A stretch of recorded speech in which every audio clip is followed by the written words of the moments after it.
Hi everybody, this is Flash Sew Quilt. This is Cindy. Just wanted to talk about some things. We have a lot of clients that come in and they are looking for binding for their quilts, and so we want to share with you like why you would do a straight of grain versus a bias cut on your binding. And a lot of the clients that come in, they just go to the straight of grain bias rather than on a bias because they feel a little intimidated maybe about how to cut it. So I just wanted to show you how simple it is to cut the bias binding and let you know that it's really a really good option for you. Let's get started. Okay, so we have a yard of fabric. I always like to start with a yard of fabric. I feel like sometimes that's the perfect amount. Half yards can get a little skewed. So I take a yard of fabric and then I'm going to take and fold it like a big V so that I have a starting point, and get as close as you can to the edge on the left side. So I have it all nice and flat, and then I'm going to start writing the V part of it so I can get a straight cut here. This is going to be the bias binding. I think everybody knows straight of grain. I'm sorry, let me go back. I did not explain that. So straight of grain would be taking your fabric and cutting your lengths, whether it's 2, 2.5, 2 1/4.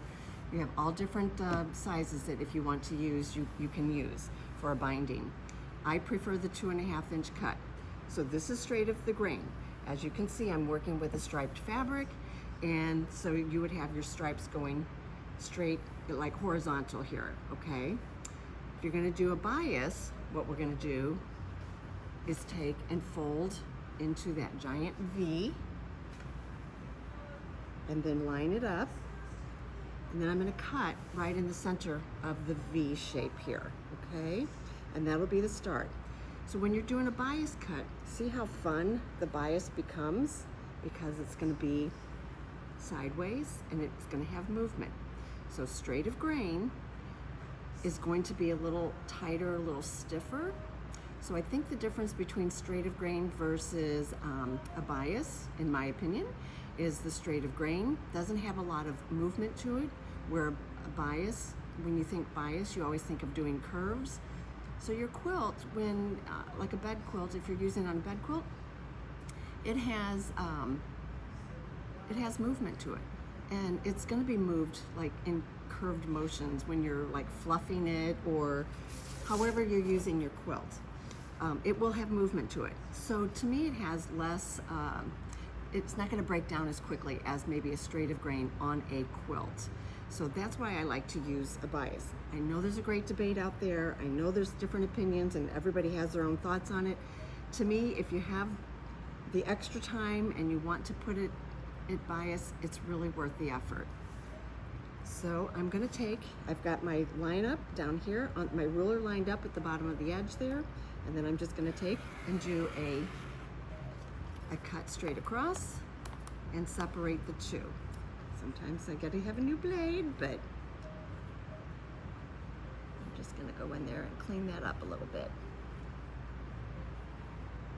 So what I'm gonna do is just set this left side aside and cut my right side. Okay, so now I'm just gonna go in and I'm gonna line up my 2.5 inches because that's what I prefer. It's a personal preference. It can be whatever you choose. And then I'm always gonna line up at the bottom and get as close to the top here as I can, and then start cutting my 2.5 inch bias cuts, and then set them aside as I go. Oopsie. Sometimes I like to readjust a little bit so that my ruler fits on that and I don't have to stretch really far. Okay, so we're going to take and do another 2.5 inch cut, and then I'm going to show you something else. Okay. So I'm going to set that aside. Then what I like to do is I take and I layer my parts together, and then I'm just going to make a straight cut. Again, personal preference. I just like to have everything in order before I get started. So I'm going to line those up, and then I'm just going to cut a straight line. And that way when you're ready to sew them together, you have straight lines to work with. So we're gonna take and just cut that apart. And if you wish, you can always save your little triangles and sew them together and make something later.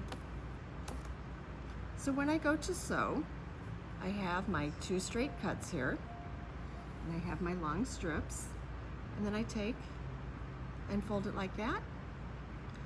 And then I always check to see which way do I sew before I sew. I can pin here and here, I can pin here and here, wherever you choose, or you can just, a lot of times I eyeball, and I just go straight across from one point to the next, one little corner to the other corner.